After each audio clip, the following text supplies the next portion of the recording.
Magandang araw. Ako po si Mark Lester Liraga at ito po ang aking daily devotions ngayong March 17. God works in mysterious ways. Ruth, na nilalaki po ni Pastor Russell Campos sa 365 Daily Devotions. At ang Bible verse po ng araw ay galing sa Ruth chapter 1 verse 1. Ang sabi po ay, "In the days when the judges ruled, there was a famine in the land, and the man of Bethlehem in Judah went to sojourn in the country of Moab, he and his wife and his 2 sons." Ang aklat ng Ruth ay nangyari sa panahon ng Judges, isang panahon na kaguluhan at spiritual darkness sa Israel.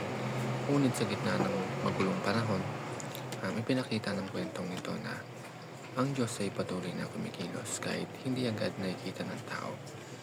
Ang kwento ay nagsimula sa isang pamilya na nakaranas ng matinding paghihirap, tagutom, paglipat ng lugar, at pagkawala ng mahal sa buhay.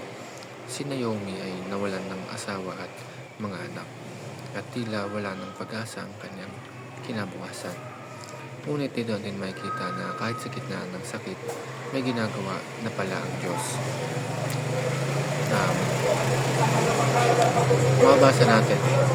Mababasa natin sa Ruth chapter 1 verse 6.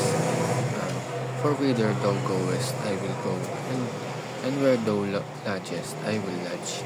Thy people shall be my people, and thy God, my God." Ito ang naging deklarasyon ni Ruth, isang banyagang babae na piniling sumunod sa Diyos ng Israel. Ang first teaching is, sometimes God works silently behind the scenes. Sa Ruth chapter 1, walang milagro na agad na nangyari. Walang dramatic na intervention. Sa paningin ng tao, puro problema at pagkawala lamang ang nangyari. Pero kahit tahimik, kumikilos ang Diyos sa likod ng mga pangyayari.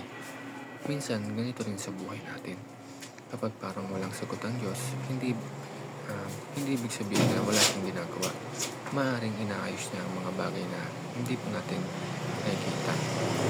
Second, sometimes God works through unexpected people.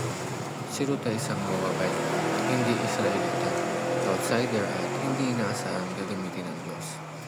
Pero siya ang naging instrumento ng restoration sa buhay ni Naomi at kalaunan ay naging bahagi ng lineage ni King David at ni Jesus Christ.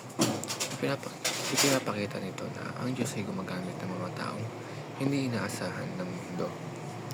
Ang last teaching, sometimes God works in mysterious way. Sa simula ng kwento, mukhang tragedy ang lahat. Ngunit sa huli, makikita na bawat pangyayari ay bahagi ng mas malaking plano ng Diyos. Ang mga bagay na hindi natin naiintindihan ngayon ay maaaring may layunin pala sa hinaharap.